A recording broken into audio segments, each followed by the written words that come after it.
Good morning students. This is class 9th for math subject. Today I will start exercise 9b.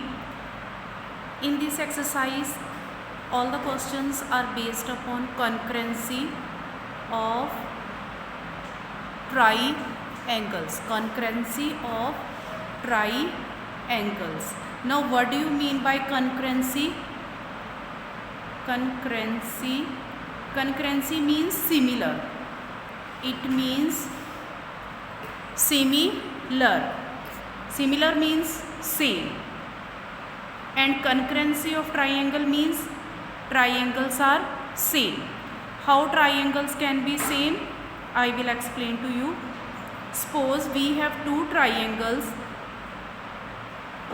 One name is ABC and another name is PQR.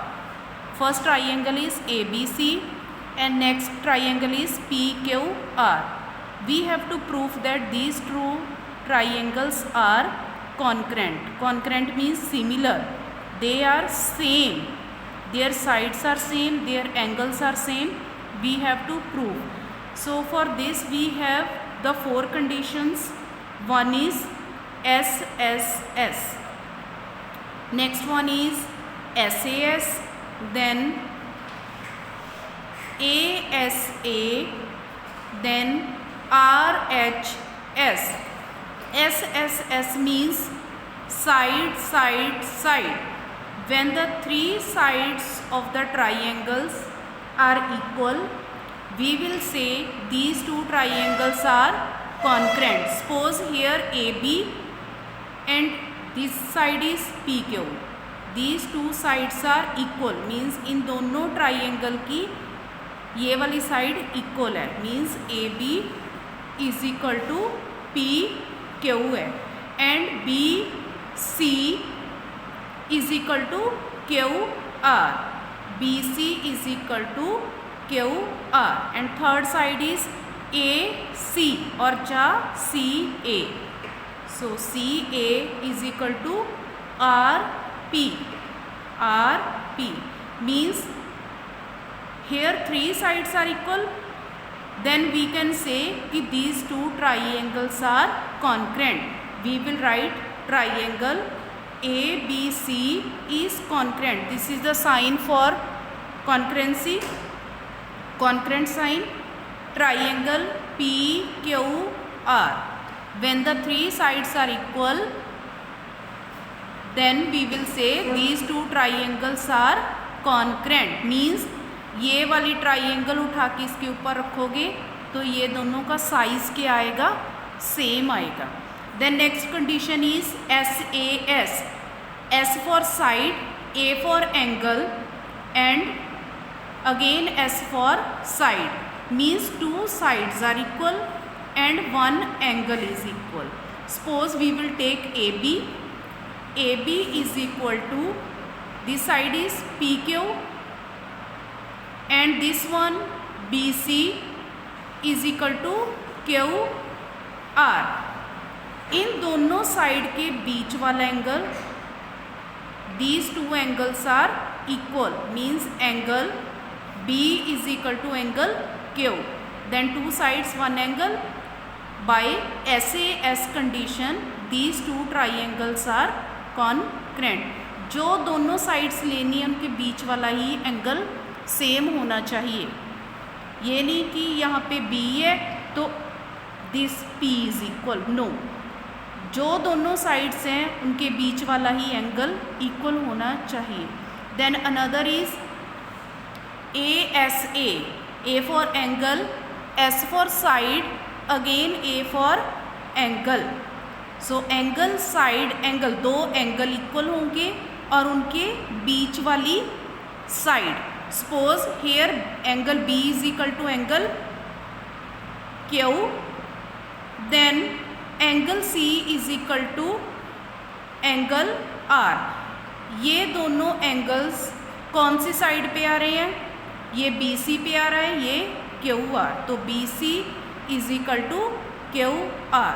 So two angles, one side, ASA condition these two triangles are congruent. Last one is RHS. R for right angle, H for hypotenuse, and S for side. So its shape will be like this: A, B, C. This triangle is PQR. This angle is 90 degree. ये भी 90 degree है. Angle B is equal to angle Q is equal to 90 degree.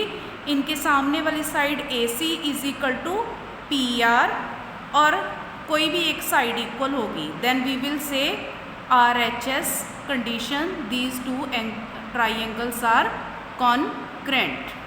I think concept is clear to you. Next is equilateral triangle. Equilateral